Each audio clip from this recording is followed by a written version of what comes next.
blowing about even if there was little to no breeze at times. Today was one of these occasions. The leaves made noise that was at odds with the stillness of the other trees. At several points, it even sounded as if the leaves were speaking, whispering go, go, go. It unnerved her a little, and she did not think Rob had even noticed, sitting as he was with his head bent. Ursula wished that Maester Prester had been more knowledgeable about the weirwood trees when he had taught them about the old gods. Instead, he'd been full of scorn about primitive ways and false beliefs, and she knew next to nothing about how the old gods actually worked. However, her assumptions that Rob had not noticed the eerie speech of the leaves appeared to be incorrect. After another round of rustling that sounded too close to go for her comfort, he nodded his head decisively.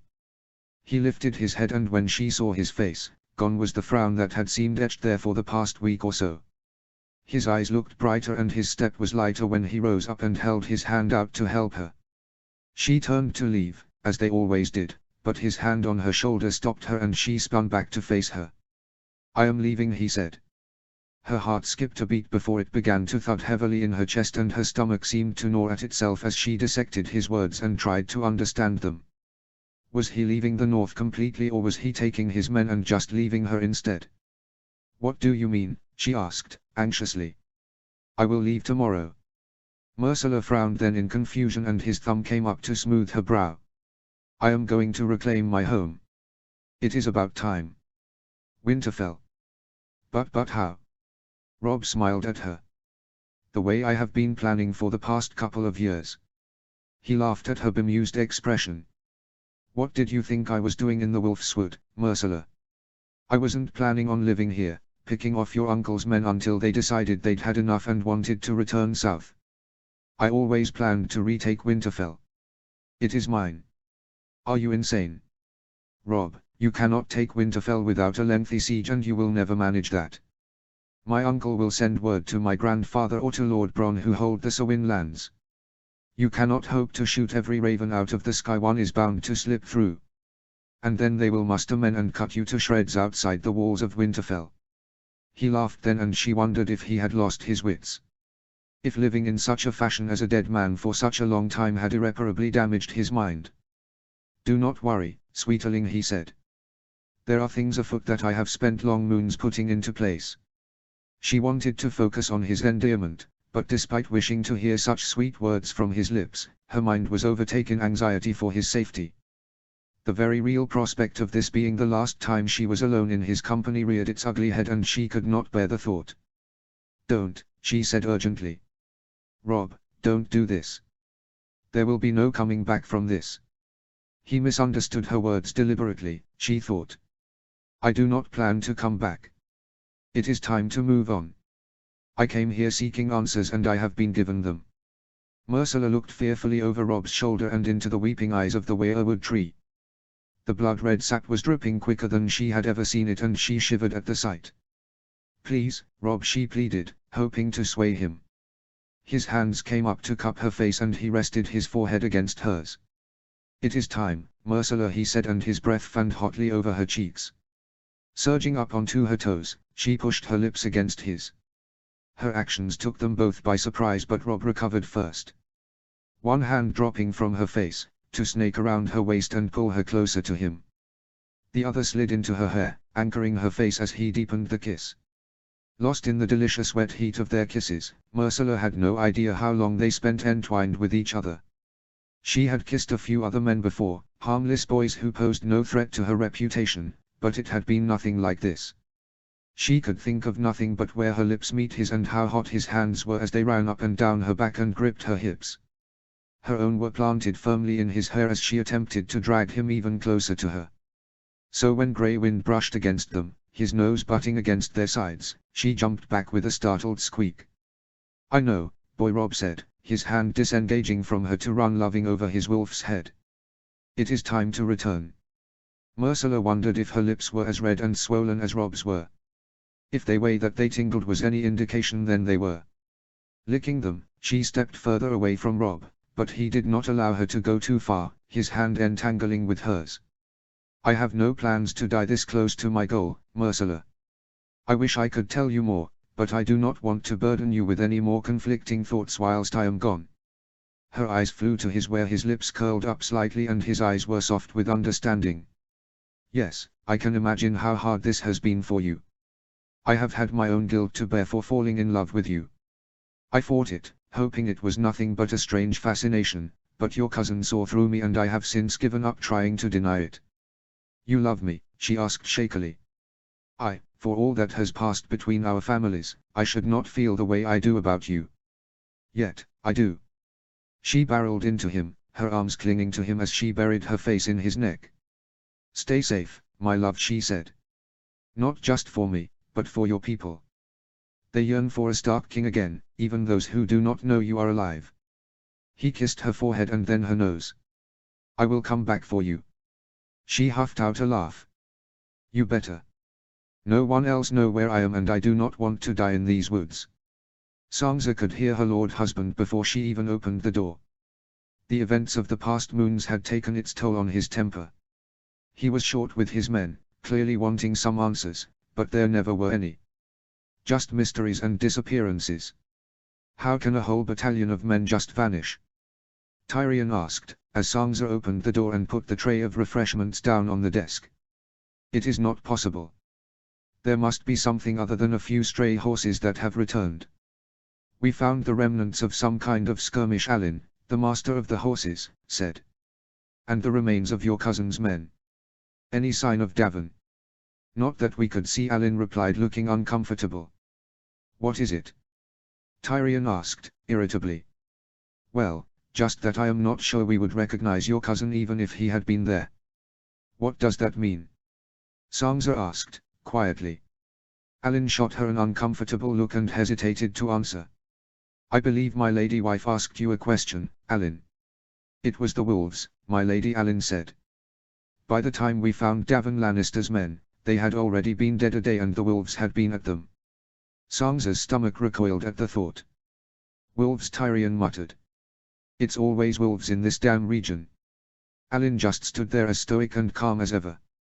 He was a Stark man and she knew that he'd only to work at Winterfell because she was its lady. He was never rude towards Tyrion, but he was a Lannister and that name held little weight in the north.